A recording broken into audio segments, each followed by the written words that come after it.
Welcome to Inside Coverage, the why and how of everything that happens in the NFL. I'm Jason Fitz. I'm back. You can barely escape me for just a second. I'm joined tonight by Jori Epstein, as always, as we break down everything that's happening across the league. And I mean, I got to laugh about it a little bit because I got all of one show before it's back to me and Jori being back together talking all things NFL. So, Jori, I know you missed me for the one show I wasn't around, but it feels good. Like, look, this is just reminding everybody that even though now my main function is to be on Yahoo Sports Daily, that's where I am every morning, 9 to 11 a.m. Shameless plug. It took me seconds to get there. I'm still going to be around the Inside Coverage family. So look, you can't run away from me. I managed to stay in the group text, which is really the test. Like when you leave a show, if you get to stay in the group text, it means that things went pretty well. That's all that really mattered to me.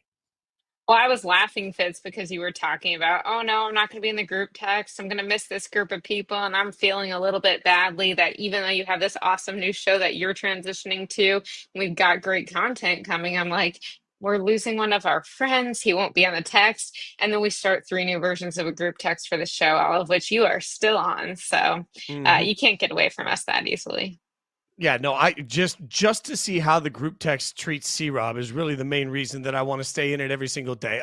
We've got a lot to get to. If you have been an Inside Coverage fan for a long time and you're not aware, this is the new thing for us. So 6:30 p.m. Eastern, live right here for you on YouTube. We are here Monday through Thursday, giving you all the news you need to know. And Jori, obviously, you've been around training camp, but I want to start with big pressing news in the NFL in the form of obviously quarterbacks because so much obsession is paid. But this is particularly important. Matt Stafford still not practicing. And so with Matthew Stafford not practicing, McVay has said, this is a quote, "I don't have any reason to be concerned based on the information that's been given."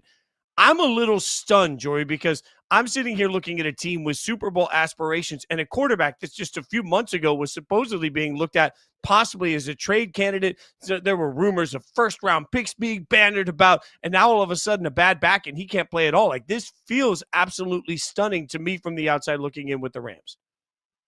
Yeah, I think we talked about this some yesterday, but what I'll say is that when I was at Rams training camp about a week before Matthew Stafford was supposed to return, there was this idea of like, look, don't have concerns. We do believe he's going to be okay. He's 37. Does he really need the preseason? He's played in this league forever, and I think that um, when you see this and you see McVay saying, I don't know if he could play. I think the Rams are starting to take a more cautious approach. And to me, I still expect Matthew Stafford more than likely to be there week one. And if not by week one, shortly after.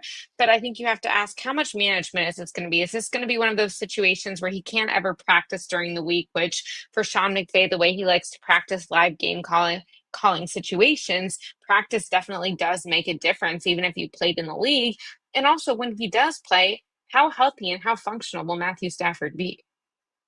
That's the part of it too. Like, it's maybe it's buried in my head, but watching the quarterback series on Netflix and seeing sort of the pain that these guys go through and the body recovery that they go through and just how much it takes out of them. The fact that this is an issue before he's taken a single hit in a live game. And I heard, my buddy Harry Douglas today was talking about the fact that when it's your back, you just never know. Like you can just plant your foot and all of a sudden something tweaks in your back as you get older. And now all of a sudden it's an issue. I think part of the concern here is that as this lingers, it doesn't get better easily, right? So whether or not he could play for one game becomes part of the question. But Jory, the other part of the question becomes what happens after week after week after week? And I hear you when you say, hey, he's been in the league a long time. He doesn't need preseason. But at the same time, does he not need a few reps with Devontae at this point? Like, would it not be at least somewhat beneficial for the offense for him to be out there? It definitely would be beneficial. I think the difference between beneficial and balancing the risk and reward or the cost benefit analysis here, that's where we get into the question of if you injure his back in a way that is going to hurt him for the middle of the regular season when they're playing teams like the Eagles and the Ravens or for the playoffs, is it really worth it? I mean, I think about it right now. I've got a foot fracture. I'm getting married in a couple weeks, and the doctor's like, please do not run until after your wedding. Like you need to be able to dance at your wedding. And last week, I'm like, you know what? I just got back from like a really long stretch of the training camp tour. I don't have time to get to the pool. I just need to go a quarter mile. And I went like a quarter mile in my orthotics at a 13-minute pace. This is definitely what our listeners tuned in for, right? And I felt okay during. And then the next day, I'm like, okay, I'm sore from this. And it was kind of this reminder of like, yes, now when I'm walking, I don't feel badly, but I'm not all the way back. And I do have to have a little more time for rest. And I'm sure my fiance is going to be like, I'm so glad you just said that out loud. But I think there's this kind of reminder of even if you think you're okay now, as you mentioned, if he's having this degree of pain and discomfort and lack of functionality before getting into a live game situation or a practice situation, is it really worth it? Because sometimes if you do not let the recovery process run its course, you are going to create additional issues. And then there's a question of what's just pain, and I shouldn't say just, but what is specifically pain and what is also creating a further injury. You buried the lead there. Like, is there a special big fancy dance that's happening? Like, are you like going to be doing something wild with it? Because when I think Jori, I don't necessarily think bust a move. Like, that's not, it's no judgment, Jori. I just don't think of you as out there, doing the dancey thing. I'm intrigued. Call me intrigued. I mean, I'm just going to say it's not going to be like Fitz, who's performing with the greatest of the greats level dancing, but there will be a first dance. And I think my Okay. foot had gotten to the point where we could do a lift, but that's why I have to stop running so that we don't have to leave out the lift. So we'll Hey, see. look, there's a reason I don't dance. All right. So look, there's nothing I can't play, and there's no reason I should ever dance. So lift is really respectable. The other part of this heavy lift for Jimmy G. See the transition I gave you there. Jimmy G, obviously an established backup, right? So it's not like the Rams are devoid of somebody else in the room, possibly, but I don't know. Like, do we feel good? Like, if there's a lingering back problem, can we still say that the Rams are any sort of a Super Bowl contender? Most teams aren't without their starting quarterback. I acknowledge that. But this one particularly feels like there's a pretty substantial drop off. I actually think that this is one of the teams where there's less of a drop off, and that's not a knock on Matthew Stafford. Obviously, Matthew Stafford is one of the best quarterbacks in the league when he's at his peak, and he is a little bit aging, but he's still probably like easily top 15. The question is more just is he top eight? Is he top 10? Is he top 12? And I would say that when you look at Jimmy Garoppolo, is there a backup in the league that you feel significantly better about than him? Because off the top of my head, I don't have anyone I feel better about than Jimmy Garoppolo. And then you say, well, what if you're giving Jimmy Garoppolo Devontae Adams and Puka Nakua? And oh, by the way, you've got a run game with Kyron Williams. And I would say that having been at the Cowboys Rams joint practice last week, the overall takeaway I got from both sides is that the Rams were much stronger on the offensive and defensive lines than the Cowboys. And so if you're telling me they're strong at up front at the lines of scrimmage, they still have that Jared versus like all the defensive linemen that you want. I actually think they do have a lot of talent, particularly when Jimmy is a good but not great quarterback. He's not someone who's all of a sudden developmental being thrown in without having NFL experience. I agree with you that defensive line is going to make up for a lot of deficiencies. I just, again, keep thinking of Devontae being mic'd up during receiver, saying this guy's going to get me killed out here, talking about one Jimmy G throwing him the football. So, like, there is this now, again, I mean, coaching matters, system matters. There's a reason that particular guys are successful in certain organizations and they're not in the others. Certainly, the Raiders share plenty of blame for the misfunction or inability to get the best out of some of the players they signed. There is no doubt about that. But Devontae wasn't holding back in some of his opinions of Jimmy G in the receiver series because he thought the ball placement was going to get him killed out there. So that's maybe what stuck in my mind. You talked to Puka Nakua. I know when you were at those joint practices. What did Puka have to say about Devontae? Yeah, it was funny because Puka was actually at Rams edge rusher Kobe Turner's wedding on the dance floor. Speaking of the dance floor, when he sees his phone light up and he's like, most people, I would just decline this call. But it said Coach Sean McVay. He's like, that's one of the ones that you don't decline, even if it's at the dance floor of your teammate's wedding. So he answers the phone, and Sean McVay is essentially like, what do you think of Devontae Adams? And Puka, having grown up a Packers fan, wanting to model his game in some ways after Devontae Adams, was thrilled. Puka told me, yes, he became a huge fan of Cooper Kupp once they became teammates, and Cooper taught him a lot. But Devontae was actually more of a receiver that he grew up watching and really following along very closely. And he said that he's teaching him things like how to marry his slant with his fade, what's the best release to use in the red zone, when should he actually have true speed, and when should he have more of a false acceleration. And there were times when Puka was like, look, I'm tough, I'm physical, and I would just like run into people in order to get the best leverage. And Devontae's like, sometimes you can just win from negative leverage and not actually have to crush your shoulder every single time. And Puka's shoulder has appreciated that. So I think it's just cool to see that when you look at the way that Puka Nakua's career has taken off, and you say he had Cooper Kupp, now he's got Devontae Adams, he's learning from quarterbacks like Matthew Stafford. This is why I feel good about the pieces around them, because I also think that when I talk to Rams general manager Les Snead, he says that even if a guy like Cooper was great and no one is doubting that, they all think the world of Cooper, the way that Les describes it is kind of this organic diversification. And that's the idea that this is not someone who has learned from Sean McVay his whole career. Obviously, Sean McVay is one of the best play callers, if not the best play caller and schemer in the league. He is top of the top, but there's still something to be said for different perspectives. And Devontae Adams has played for different organizations. He's seen different play callers. He's played for different quarterbacks, even if Aaron Rodgers is obviously one of the primary quarterbacks he's played with. And so he gets to take all that knowledge and pour it into that room. And you have been long on this show a few times reminding Frank and I that Devontae has had tremendous production. For all the things you're talking about that he makes the room better, he also is just flat out still really stinking good. Like, there is this element of understanding how bad the quarterback room that he was around in Vegas was, yet he still had the production he had, and then he goes to the Jets, and absolutely. I mean, you look at the numbers, particularly over the last month of the season, Devontae is still a wildly key contributor. I think that's one thing that we have to understand. I don't know why it feels like everybody's sort of moved on from Devontae Adams being at the front of the consciousness of fans when we think about it. But, you know, this is something I mentioned on Yahoo Sports Daily when we were even talking about fantasy receivers that people might have forgotten about. Like, to me, I think that maybe we've forgotten a little bit of the dominance of Devontae, that there's still all of that there left in the tank and more. Like, I think Devontae is primed not to just be a positive influence in the room, but to have a monster season on the field. Yeah, and I think my question would be what kind of chemistry he's developing with the quarterback. And I'm not concerned about that, but I think what's most impressive about Devontae is that this is a guy who, despite all the quarterback changes, has had 1,000-yard seasons each of the last 5 years, including last year when he literally was playing for two different teams and still hitting that mark. But most recently, we saw him with Aaron Rodgers. And so you just want to know, what is he going to look like with that next quarterback, and how comfortable is he going to be? But as mentioned, if you can do that all of those different seasons in Green Bay and Vegas with the Jets, why are you not going to do it with the Rams? To me, the only question would be if he's commanding so much attention that they end up going a different direction and really leaning on Kyren Williams because they're bracketed at receiver, then maybe he's not getting the carries. But in terms of maximizing the opportunities he does get, I don't think we've seen a reason that we should doubt that.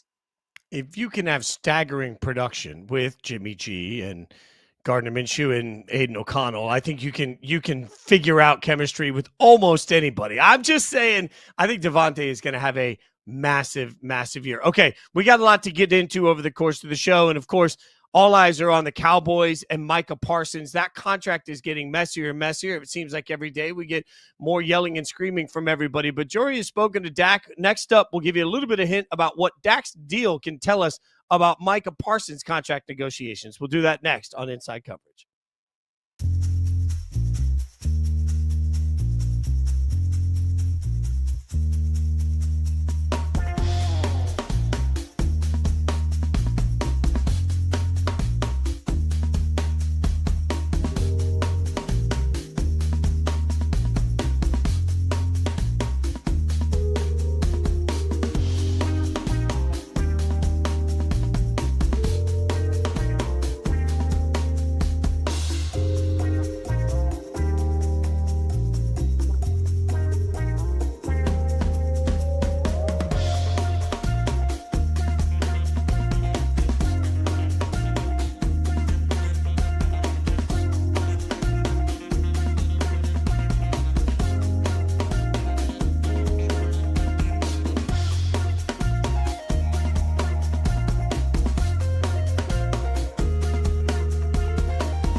Welcome back to Inside Coverage. Jori Epstein. I'm Jason Fitz. And look, Jori, nobody knows the Cowboys better than you. That's part of why I love working with you, because you are just always plugged into what has happened there and what will happen there. And one thing that is great about our working friendship is that, frankly, I make everything a big deal. I'm Kermit the Frog running around the room with my arms flailing the entire time, and you're just sitting back saying, calm down, make it okay. It's going to be fine. So I feel like I need your sensibility right now, because I'm running around the room with my arms flailing in the air saying, my God, why is this Micah Parsons thing so difficult? Just get it done. But it's important that you talk to Dak, and maybe it gives us a little bit of insight about what's happening with Micah right now. First, I'd just like to note that I'm having some cognitive dissonance of you sitting in a chair, very calmly looking at a screen, but talking about you running around with your arms flailing. I'm just like, I'm not Yeah. seeing. It's like when you look at one of those squares and it says circle in it and you have to read it. Okay, I digress. I went to Cowboys camp last week for a couple days. I was there for two of their practices, including their joint practice with the Rams. And I did talk to multiple people there, including head coach Brian Schottenheimer, quarterback Dak Prescott. I actually talked to Jerry Jones. It was funny. I haven't told this story yet, where I'm basically sitting in the room that they had me interviewing Brian Schottenheimer. I know it's me, Shotty, and the PR person, and the door opens and Jerry walks in. And this is like a sit down I've got with him. And Jerry's like, hey, how are you? Are you guys doing an interview? And I'm like, yeah, are you here for yours, Jerry? And he's like, yeah, just give me a minute. I'll be right back. And then Jerry sat down and just chatted. And this is why I love Jerry Jones for our job, because when he accidentally stumbles upon an interview, he is happy to oblige and give his own.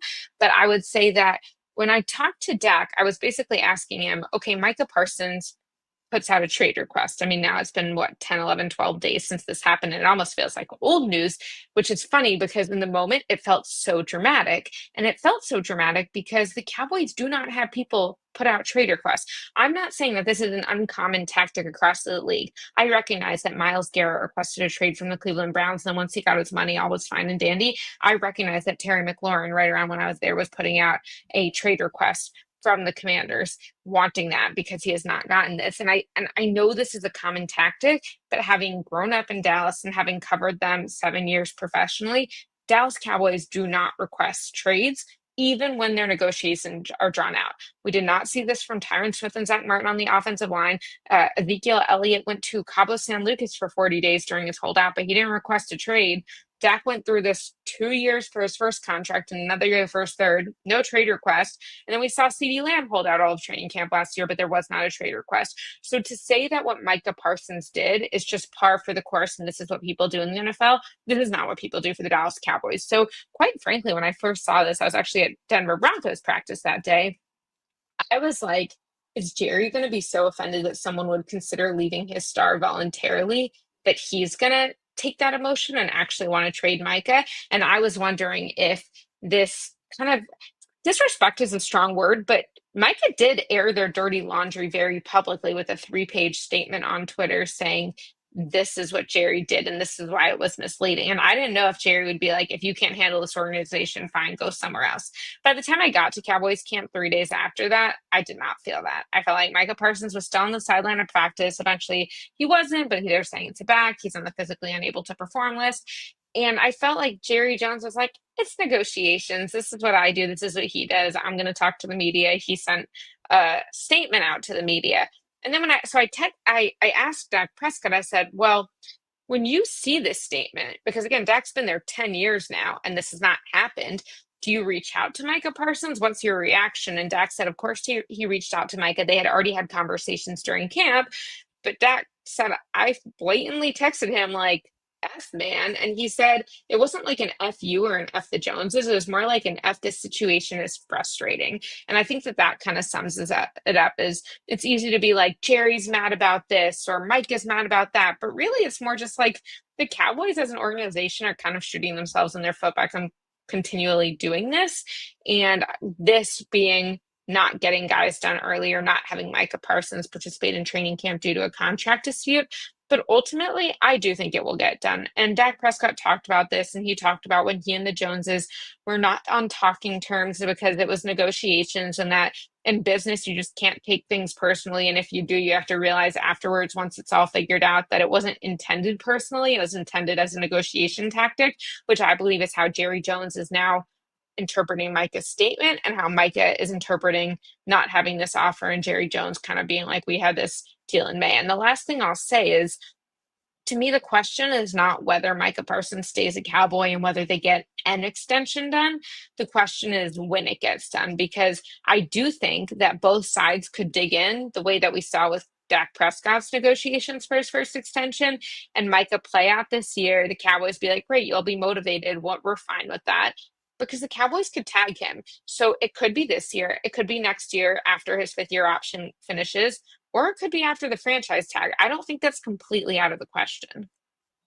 That's staggering only because it's so loud. And this is like, I don't know, the weird part about this, if you've ever lived through a couple that you know that gets divorced and then all of a sudden one takes you out to dinner one day and the other takes you out to dinner the next, and you're getting the same story from two very different sides and it gets really complicated and uncomfortable.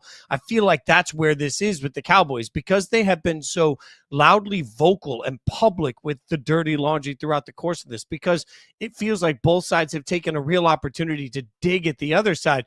One of the hardest things in that situation is you want to comfort your friend. You want to tell them, oh, no, they stink, but they're going to get back together. And so you can't get in the middle of it. And that's what it feels like we're watching right now with the Cowboys and Micah, the concept. And I hear you. And logistically, it actually makes a ton of sense to say, hey, this could drag on this year plus a franchise tag plus another franchise tag. And the way edge rushers are getting paid, why not if you're the Cowboys? Just keep checking it out and like, all right, we'll take it year by year. You're already this dug in. You've already lost the money by not doing it in advance. So now at some point, do you just say, fine, this is the reality we're going to live in? I can live with that. What I can't live is the concept of spending 2 full years listening to these guys just fight with each other so loudly, so publicly. I'm uncomfortable watching mommy and daddy fight at the dinner table. And that's what the Cowboys feel like at this point, Jori. So I hear you. I just don't know, for an organization that's already just distracted all the time. God, 2 years of this, we're all going to be exhausted. Fitz, you can't stand us talking about this all the time, but Jerry Jones not only can stand it, he loves it. And I do not believe the conspiracy that Jerry is not going to get a deal done this offseason just so people will keep talking about it. That's just not good business. And even if Jerry Jones did want to do that, Stephen Jones or Will McClay or someone in-house will end up saying that's not the right way to do it. But I think if the organization as a whole says, well, we don't know if Mike is going to have the off field presence that we want, or we don't know if Mike is going to stay healthy. If we don't know this, I think they can actually convince themselves that they believe they shouldn't extend him yet. Now, I still think it's more likely than not that Micah Parsons gets an extension and a very high percentage guaranteed from David Mulligetta, his agent, extension before the regular season begins, but I don't think it's guaranteed. Now, to your point about mom and dad fighting at the dinner table, what was funny to me is I think I expected Micah Parsons to be a little more isolated from Cowboys leadership, that being a coaching staff and front office, than he was. Again, because we more often see holdouts with the Cowboys than hold-ins, in part because agents want to keep their players away from Jerry Jones so that they don't end up in these like backdoor negotiations with Jerry Jones. But when I was there, Micah walks out. He's in his jersey and his basketball shoes, so no cleats, had the uniform on, but no pads or anything. He's standing on the sideline. Part of the time he's on the sideline with his teammate, quarterback Trayvon Diggs, because Trayvon is also still getting back from injury and not able to fully participate.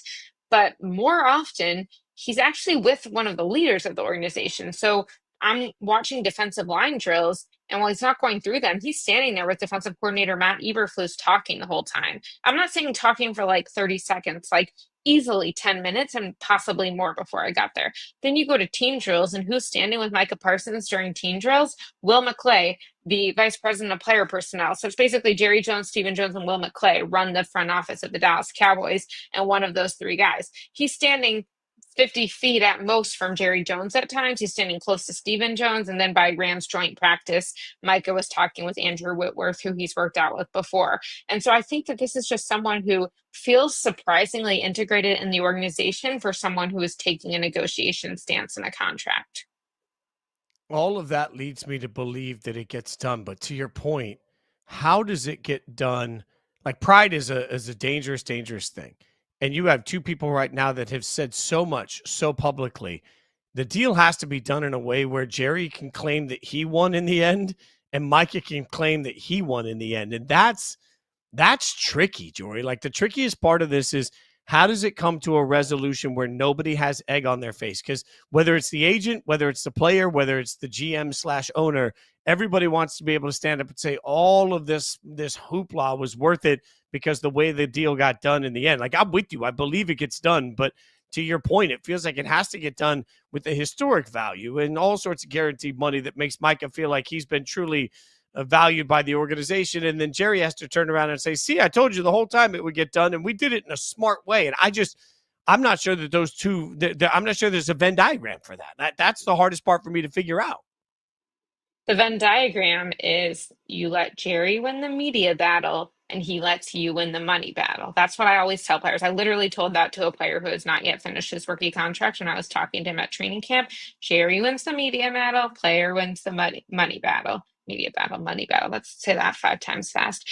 And I say that because they do end up paying top market for their stars. They're not paying it for everyone. No one's paying it for everyone. But when you talk about Dak, when you talk about CeeDee Lamb, when you talk about some of these guys in the past, DeMarcus Lawrence was the last edge rusher before Micah Parsons to really get this deal, they are going to pay you. The Cowboys aren't actually stingy in the sense they don't pay. They just don't pay early because it's not their organizational philosophy in the way that it is a philosophy for the Philadelphia Eagles.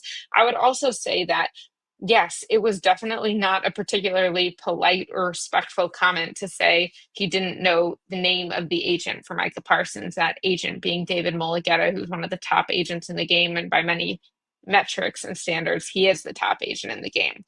But I was also there a few years ago when Ezekiel Elliott was holding out and Jerry Jones goes, Zeke who? After Tony Pollard had a great preseason game. So if you could say that about your player and figure it out, I think you could say that about your agent, who you're not going to see very often. No, by the way, he's going to get a pretty big cut when Micah Parsons gets this deal.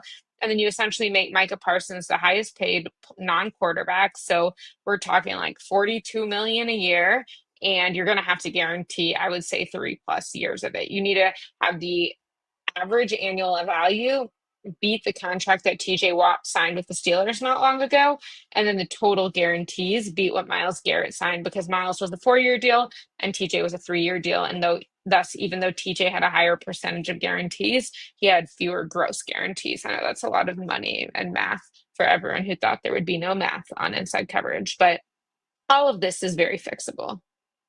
Yeah, we always say winning fixes everything. I think the real answer is, at some point, money fixes everything. Winning could be what fixes everything in New England, but are we sure that New England can turn things around quickly? We'll get the latest, greatest from the Patriots next on Inside Coverage.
Welcome back to Inside Coverage. He's Jori Epstein. I'm Jason Fitz. And the Patriots are absolutely darlings this year. Like Vegas seems to think that they're taking a meteoric rise back to a much better team. It feels like people are just all over the bandwagon on it. Mike Vrabel has got everybody excited about football in New England. But Jori, I have questions. All right, I just think that maybe we need to be a little bit more patient. And one of my questions comes directly in the form of Drake May, who, by the way, in his rookie year, I thought had some really good moments. It was really, really good. But I guess my question for you is, when you look at the Patriots, what is your confidence level that Drake May, Josh McDaniels, Mike Vrabel are all just going to immediately kumbaya together, get on the same page, and tiptoe down the yellow brick road like they're headed to the Wizard of Oz? Well, Fitz, you definitely just solved a mystery for me, which is why was our colleague Frank Schwab so high on Monday's episode on the Patriots? And it's because he's a betting man and Vegas is high on them. So that's definitely the source of his confidence. So thank you for clarifying that one for me. I would say, look, I think Drake May has a lot of potential, and I'm not saying that he can't figure it out. I think my question is Josh McDaniels' offense ideally setting up Drake May for success? Because when I talk to people there, I'm talking to everyone from Josh Dobbs, who's a veteran quarterback who's played in different systems, to center Garrett Bradbury coming from the Minnesota Vikings and Kevin O'Connell's system, to the quarterback's coach, Ashton Grant, who most recently was in Cleveland. So those are three different guys, for context, but played and coached for different organizations in this league and seen what it's like for quarterbacks elsewhere. And pretty much all of them, to a T, said that this is an offense that asks more of the quarterback. The quarterback pre-snap is responsible for more in Josh McDaniels' offense than in any of those offenses that I was just mentioning. And so this is where he's got to identify the Mike linebacker. He's got to call out the protections in the fronts. He's got to figure out where he wants to slide his protection to. And I will get in a minute to why that is a positive. But before we explain why it's positive, does that not concern you at all that this is Drake May, who's barely played NFL football, and all of a sudden, despite having Garrett Bradbury, a veteran center in there, we're asking him to do all of this and put all this additional stuff on his plate? It concerns me wildly. Like, look, the answer most Patriots fans give is, well, look at Mac Jones. Like, the best year he had was with Josh McDaniels. So it can be done. Josh McDaniels can go out and translate to a young quarterback. And I hear that, but also I happen to know somebody that was a quarterback for the Patriots at one point, and he reiterated what you said. When he stuck around that team year in and year out, he said, it took me so long to learn this offense, I didn't want to go anywhere. And then I know somebody that was a wide receiver that was in the league for over a decade, and when he played for the Patriots for a short time, he's the one that came back and said, look, I played in the league for a long time, and Josh McDaniels' offense is like a foreign language, even if you played in the league for a long time. So I just think part of the reason that, Josh, it can be brilliant and he's a great offensive mind, but part of the reason I think we have to be a little bit hesitant here is that you are asking a ton of processing new language. You're asking for a ton of information to come through this quarterback position. And Drake May certainly could be capable of it. I just think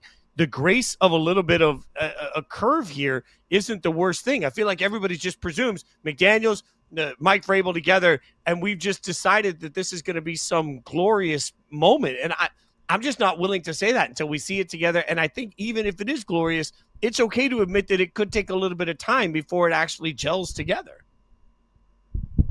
Yeah, I think you're totally right on the terminology element and the communication element. And that was definitely something I was hearing from a lot of people in New England. And the counterpoint to what I said is this idea that actually it's better for a young quarterback to call out the protections and to identify the Mike, because then the quarterback knows exactly where he's strongly protected and exactly where he's weak. And the Patriots do have a lot of confidence that Drake May is high football IQ, high cerebral, et cetera, all of the compliments. I just think that even if you have that, my concern, and the Patriots will tell you, look, Mac Jones did well in this offense. So if Josh McDaniels could do it with a rookie Mac Jones, and if you really want to know, someone did tell me there that Mac Jones made the Pro Bowl, even if it was an alternate. And I'm like, all right, we should consider what laurels we should be resting on and which we shouldn't. But that is for another day. I just think that it doesn't seem necessary to ask that much of a quarterback. Like when I started my career in Dallas, I would say one of the things that really helped Dak Prescott at the beginning of his career is that Travis Frederick was the center and he was taking so much off Dak's plate and making sure that the line was on the same page and telling Dak certain things about the defense if Dak hadn't figured it out yet. And it's not that Dak couldn't, it's just that for any player getting used to the speed of the game or a new offense, as Drake May is doing in his second year, the less you have to think about, the more quickly you could play, the more clearly, in my opinion, you could see the defense and you could read the field and go through your progressions.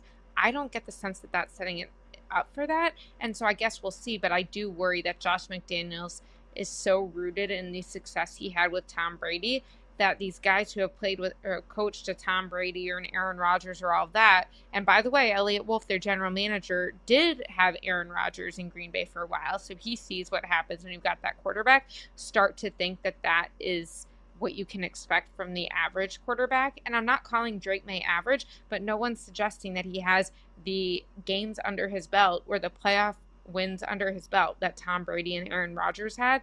And I think that both of these leaders, that being their offensive coordinator and their general manager, are somewhat operating through that lens. Even last summer when I was with Mac Jones in Jacksonville as part of a Rivals high school recruiting event, Mac talked about how it was an advantage for him coming into New England and already having an understanding. There were some similarities in terms and systems that he felt like he carried over from college that he thought really helped him that first year, right? Like, we don't know that Drake May had any of that. In fact, when we were doing our draft prep, you start talking to people around the North Carolina football team. One thing that was told to me specifically is that offense in its concept was very simple. It was a find green grass offense, is what one college football mind told me. And that's essentially, hey, we're going to both find the open spot. We're going to throw the ball. That's far different than what Josh McDaniels asks his quarterbacks to do. It doesn't mean that Drake May's not capable. It's just, I love proof of concept. And I just don't know right now what proof of concept we have for the way that this is all going to fit together. And it feels like part of this comes because Josh has had tremendous success as an offensive coordinator. Yes, we all know that. But also it comes because people just give Mike Vrabel so much benefit of the doubt. And I feel like Mike Vrabel has at some point become a little bit like a fishing story where, yeah, you caught a fish. Like, his time at Tennessee was good, and there were some really good teams in there. But his time in Tennessee is being at some points propped up like the organization was the worst organization in all of the land. And somehow Mike Vrabel came in with the Herculean lift and dragged them up to the number one seed in the AFC. And I think that's a little bit false too. Like, he went to the playoffs with the Derrick Henry team that, look, it was able to really run the football, and that was special and that was amazing. But my God, like, there isn't a Derrick Henry in New England. So I think we've pieced together a lot of different things that we're just presuming are going to work for New England. And to me, that becomes really dangerous, Joey, because we're taking the best right now today. Everyone's giving the best of the benefit of the doubt to Vrabel, with the best of the benefit of the doubt to Josh McDaniels, and the best of the benefit of the doubt all at the same time to Drake May. I can't stack all of those things together at once and say, yes, this is going to work. That just feels like there's too many variables there that could be at least complicated enough that there's more growing pains in New England. And by the way, when you've gone from being as bad as they've been the last few years, there should be growing pains. Like, I feel like we'll be looking at the Patriots at the end of the year if they win 7 games and treating it like it was a disastrous season. And I instead say, hey, if you can rise to the point that you're a 7 or 8 win team and you're on the cusp of being in playoff contention next year, considering where they've been, I think that's pretty successful.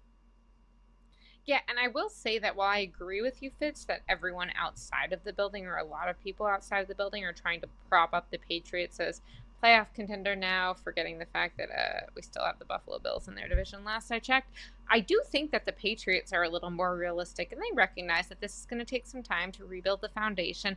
Also, as much as it feels like, oh, Mike Vrabel just has this homecoming, this isn't a guy who's been on the coaching staff and just got promoted the way that Gerard Mayo has. Like, he hasn't been at the organization for 17 years, and he's never coached in New England, and coaching somewhere is different than playing somewhere, even if you do have some understanding of how Robert Kraft operates and how the organization operates. And there's a couple familiar faces in the building, and I think Josh McDaniels, as an assistant or like a quality control guy, picked up Mike Vrabel from the airport for his workout initially. So yes, there are some faces that you already know, but this is not like Mike Vrabel's just sliding into a position that he's already held at this specific organization. So I would say that when I talk to the coaches, it's much more like, hey, how can we preach physicality, toughness, focus, intensity, violence. They kept talking about violence. I'm like, it's so funny as someone who didn't grow up super around the game of football. I'm not used to people like speaking so positively about violence, but I do understand it has a role in the game of football, and I guess that's better than elsewhere, but that's another story.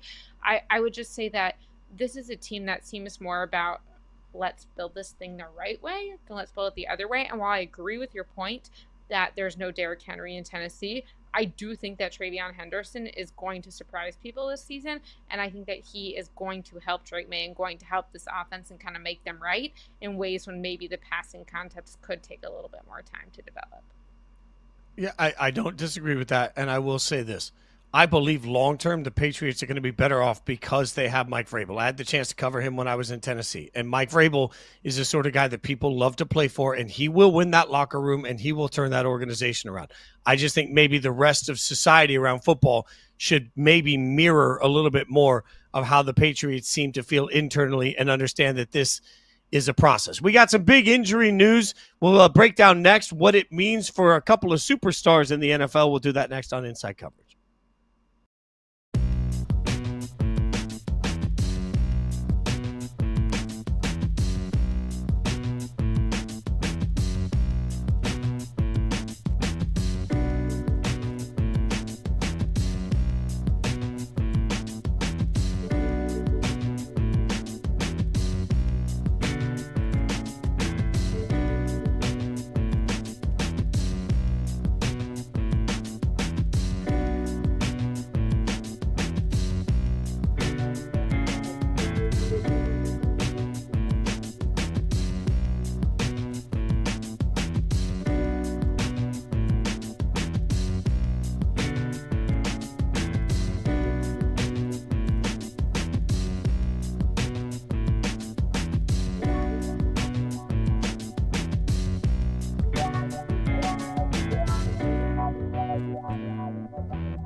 Welcome back to Inside Coverage Story Epstein. I'm Jason Fitz, and some big injury news that's going to impact a couple of teams.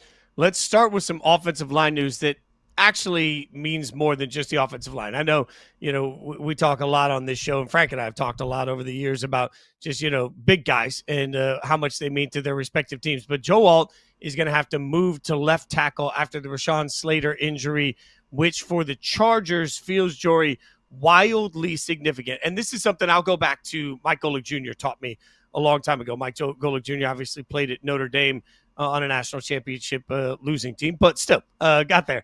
And Gojo always talked about the biggest issue with injuries on the offensive line isn't replacing one person. It's the change in the chain that makes so much difference. So when you start moving one person from right to left, and all of a sudden that means different responsibilities for everybody, different guys getting in. Once you get into depth on the offensive line, it's not just about the one hole you're filling. It's about the number of people you're backfilling and the changes it makes. The Chargers may be feeling that. Yeah, I just felt so badly for Rashawn Slater when he suffered this season an injury, or he suffered this serious injury. I talked to him like 2 days beforehand, and he was excited about the contract, and we were talking about offensive line development. I mean, this is a 2-time Pro Bowler who they are losing, and as you mentioned, they're not just losing him. It's, oh, by the way, Joe Alt had a strong rookie year last year, but now he's playing on the other side. And so what do you have? And if you're O'Marion Hampton, that's where I wonder about this is it's not just Justin Herbert and can he be protected. It's also they really were investing in this run game, and they were super high on Hampton. I would say they still are super high on Hampton, but if you don't have a line that's going to help you create even a little bit of hole, what can you do as a running back? And it's interesting because Hampton's a guy who didn't have the same buzz coming out that Ashton Genty had, but he was really productive at North Carolina. And he did have, let's see, 1,660 rushing yards last year, 1,504 the year before, 15 rushing touchdowns each of the last 2 seasons, playing for a good program, or I should say a program playing against strong competition. And so this is a guy who people were really high on, but is he going to have the tools around him to be able to create that impact on the offense? And now you also have questions on the right side of the line. Trey Pipkins will be the new starting right tackle. He'll be next to Mekhi Becton, who had certainly a resurgence last year. Mekhi looked really good, but I think you've got to be a little worried. Like now, all of a sudden, it feels like you've gone from, if you're the Chargers, and your Amari and Hampton point is a really important one because Harbaugh wants to just pound the football. And in this division, I think that's part of the identity of how you try and take down the Chargers. Like as great as Justin Herbert is, this is a team that is going to rely on just being what Harbaugh does. Like he likes to be super physical with the football. So now you take Joe Alt, who you're right, had a really just a great rookie campaign. Not a good, he had a great rookie campaign. You move him over to the left side. Now the right side of your line feels weird. Now all of a sudden you put yourself in issues where Omari and Hampton's not going to have as much space. Things could look much different. And even when Justin Herbert does drop back, it's going to be tricky. So, I think, and you see here the tweet, Joe Alt saying, I just got to get reps. I just got to get reps. Guys will tell you that we make it simple. Well, he went from tackle to tackle. Nope. If all of a sudden tomorrow you had to turn around and do everything with your opposite hand and set up everything the opposite way, think of how difficult that makes things. Like it is an adjustment for offense. And Joe Alt is a great player, but I don't want to minimize how substantial the adjustment is for him. And you're right, Jori, what that suddenly means to the way their entire offense will run. I know, Fitz, I always get on you about bathroom jokes on the show, and now here I'm being like, what everybody says in locker rooms is it's like if you had to wipe with your other hand, how used to that are you? So that is definitely something you hear when guys switch sides. I know. This is what we get when we Congratulations. Bring you back on the show. I blame you. Siciliano isn't making as many poop jokes as I do. Let's go. I mean, it's just not happening.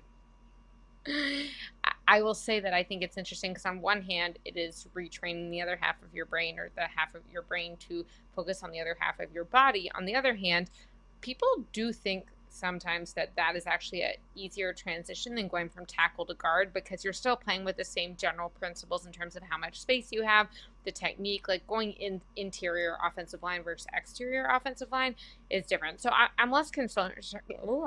I'm less concerned about Joe Alt and more concerned just generally, like you said, about all of those guys working together. And by the way, for the combination box, well, now you've been practicing that with a guy who's not going to be where you thought he was going to be.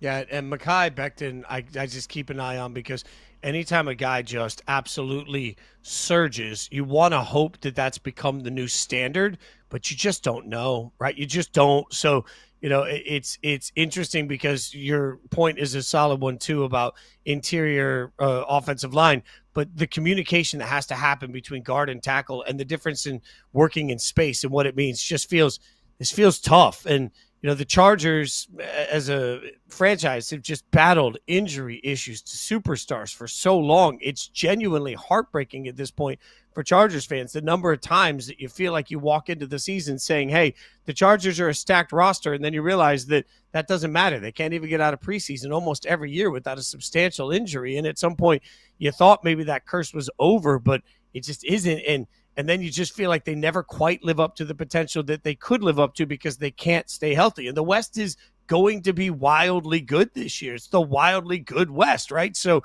the Chargers can't afford to lose any little advantage that they have here if they want to catch the Chiefs. I definitely, as weird as it sounds, the injury, it's an offensive lineman. And we just think, okay, it's going to be fine. For me, in my mind, this is just that it's enough to make me sit back and say, man, it's another year where the Chargers are going to be battling for a playoff spot, but I don't think they can seriously challenge the Chiefs if they're not 100% on the offensive line. I agree, and I think you make a good point, which is that even if you were to say, well, the Chargers' defense was one of their strengths last year, they'll still have that defense, but they're not competing in a division that doesn't have strong caliber. They still got to go against Patrick Mahomes, and that's not just the defense going against him, that's the offense usually having to pace Patrick Mahomes.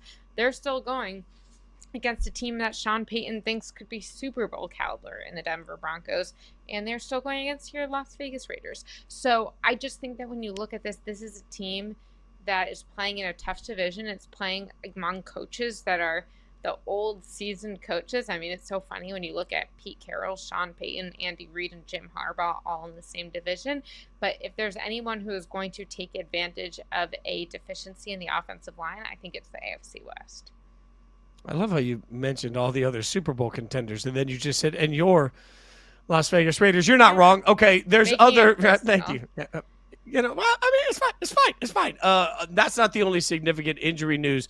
Malik Neighbors missed practice again. He's been out August 6th with the toe injury.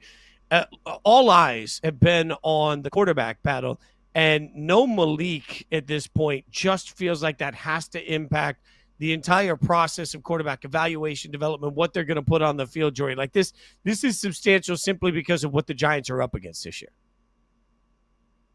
Absolutely. And I think also when you look at this, and we talked yesterday on the show about Brian Dable, Joe Shane, the win now mandate in 2025, and how the quarterbacks factor into this. To me, if you're Russell Wilson and you're trying to stave off Jackson Dart from getting that starting position after he had a strong preseason game, you have to ask yourself, well, if you don't have Malik Neighbors at receiver, do you feel as confident about your ability to be the best guy? Also, Malik Neighbors was that guy who you felt, well, if Russell Wilson's strength is his moonball, Malik Neighbors is the one who's going to catch it. And now you might not have that. So I think you do have real questions about what this means for the quarterback competition. Also, if Malik Neighbors is arguably the most talented player on that offense, I know they've got some great defensive linemen, so I'm not going to go against that. And they're not winning as many games, let's say, because he's out. Well, what does that mean for the future of the Giants coach and general manager? Yeah, it's, gosh, for me, look, this defensive line is so good. I know this defensive line has a chance of being one of the best in the league. And my God, I feel like the Giants are poised to try and win games 6-3. It's just maybe that's the only way. But all of this Jackson Dart conversation, every time he plays well in the preseason, it's just going to create more when does Jackson Dart get to play sort of moments. And you're right, if this offense is stagnant at all, the first thing people are going to start doing is calling for a change at quarterback, because there are so many quarterbacks in that room, and there's a first-round pick in that room they're trying to develop. So if you're a Giants fan, your hope is that, hey, you want Russ to play so well that Jackson doesn't have to play. You're winning games and Jackson's developing, or you want Jackson to win the job so clearly that he comes in and dominates. I don't know how either of those things can happen without Malik Neighbors. It is such a wild difference. Just look at how lost the Bengals offense has looked when they don't have somebody like Jamar Chase or T. Higgins. And then ask yourself, all right, for a lesser offense, what's it look like without Malik? It's the opportunity here for the Giants, in part, what's going to keep Dable's job, in my mind, if he's going to keep his job, isn't just winning games. It's showing tremendous development of Jackson Dart at the quarterback position. I genuinely don't know how you show tremendous growth of Jackson Dart at the quarterback position if you don't have Malik Neighbors. Yeah, I definitely think it's the case, and I think that the Giants are a team that might have some pieces, but I wouldn't describe them as one of the deeper teams in the league. And so if you're not one of the deeper teams in the league and you all of a sudden lose one of your best talents, it shows. At some point, too, it's weird because the expectations for the Giants, I think externally, you can speak more to internally, but externally, the expectations for the Giants is that they're going to stink, right? So it's pretty easy to look at it and say, okay, who cares? Malik Neighbors is going to be out. Fantasy cares, gambling cares. I get those things. But like in the grand scheme of things, they weren't going to win a lot of games anyway. But I think that's where we have to, again, look at the truncated timeline that has been given to the Giants organization and the expectations that are there this year. As you mentioned and you guys talked about yesterday, like the Giants organizationally hasn't given us any indication that they're willing to go out and watch Dable and Shane win 5 games this year and still keep everybody. Like there's been no sort of sense that that's the reality. So if you're working on a timeline that doesn't even seem to match what the talent can do in the first place, and you're missing one of the most dynamic players in the league that you need to help develop your offense to give you a shot and not put all the pressure on your defense, it's just, these are the cluster you-know-whats that were created by the Giants organization, in my mind, because they kept people that were on a limited timeline. Like, this is why I get so frustrated when organizations essentially say, hey, we're going to hold on for one more year to see where things go, because that so rarely actually works out. All you end up doing is putting a massive amount of pressure on a team to do something right now that it's not really built to do and not capable of doing. And all you're doing is delaying the inevitable of the change that's going to happen in an offseason when all the Giants really did. Like, if you were playing the video game of the Giants, you aren't going to win a ton of football games. The roster's just not as good as it needs to be to compete in this NFC, as much as I love that defensive line. So it's weird that Malik Neighbors being injured feels like it has such far-reaching ramifications when it's a team that's not going to be particularly good anyway. Well, Fitz, I think it's even worse than that, because I think that this is not only a team that has not given an indication that they have an appetite for a 5-winning season. This is a team where John Mara, their team owner, said you have a win now mandate in 2025.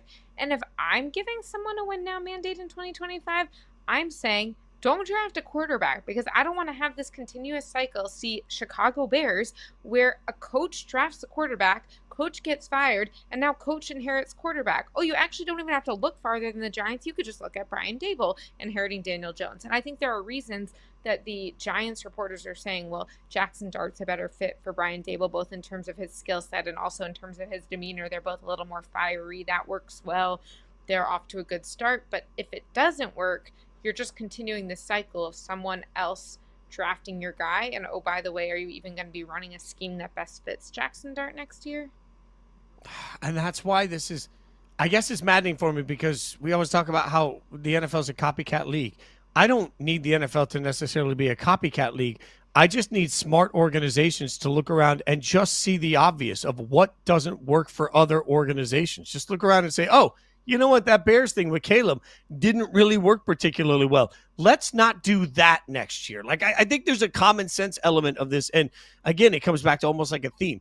Pride gets in the way of so much of this, Jori. It just feels like organizations have pride that, hey, what happened to the Bears won't happen to us, instead of looking at it reasonably and saying, hey, what we need to do is make sure that we don't put ourselves in the same situation that the Chicago Bears put themselves in, which, by the way, is exactly what the Giants have done. All right.